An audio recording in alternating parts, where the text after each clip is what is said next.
Yung what's up sa inyo mga ka-handsome moto, magandang hapon. Meron tayong panibagong passenger dito sa may Taytay Palengke, no? Ang kanyang drop out naman ay dito lang din sa may Taytay. So, let's go, punta na natin si Sir Robert Asuncion. Let's do this. So, yun mga ka-handsome, punta na natin si Sir Robert sa may near Bernardino Road. Dito lang sa may Taytay, no? Taytay Palengke. So, dito, napapansin nyo ay traffic. Ayan, may nagsasabi pa dito na ano, ate kuya, temper glass, 50 na lang. So, mag-iikot muna tayo dito. Bawal pala mag-left turn dito. At ayun na nga mga ka-handsome moto, on the way na tayo sa ating pick up point location dito sa may Taytay Rizal, sa may Bernardino Road. Yan, kung napapansin nyo ay traffic. Ayan, malapit na tayo sa ating pick up point.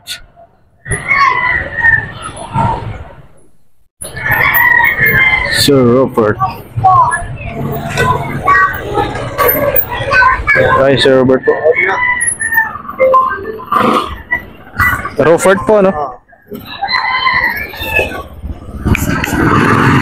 Parang may laban, ah.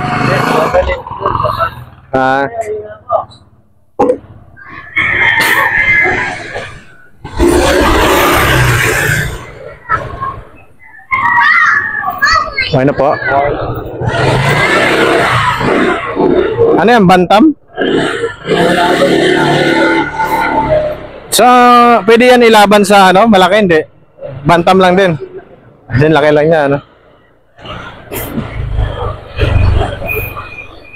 Meron pang isang ano diyan, yung gala, ang tawag doon? Yung gala, yung nahuhuli sa gubat. Ay, labuyo. Mahirap din hulihin yun, ano?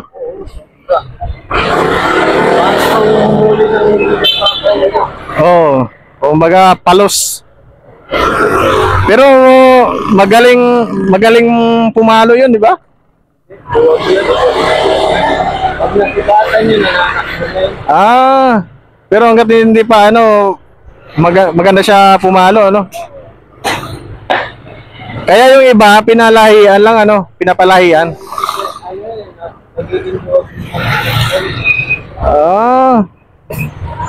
Labuyo, ano?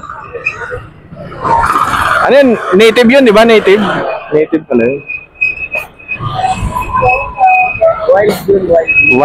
Wild rooster, ano? Pero ang ganda ng ano eh. Ganda ng itsura doon eh. Maitim yung mata eh. Ay, inuuli mo yun eh. Nalagaan mo, ano na yun? Wala na, parang mag-normal yun. Oo. Hindi siya 4 kaya kaya yung iba pinapalahian eh, pero maganda lang yung itsura niya. Maganda. Oo. Nagpapakamatay yung mga gano'n.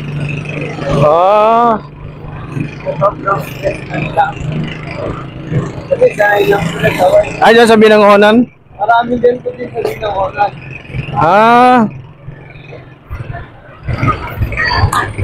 Pero hindi ba yan ilalaban yan kaya? Hindi, kakagaling lang sa panahal nito. Ayos pala. Pasok tayo dyan. Yun, dito na kami. Walang bantay dito. Ayun.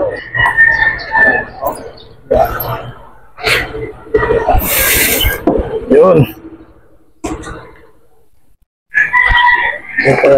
Ano na? Bayad na to eh. Bayad na ba? Ay, hindi pala. Kala ko nakakaslis. Okay na po, thank you. Thank you. Kala ko nakakaslis eh.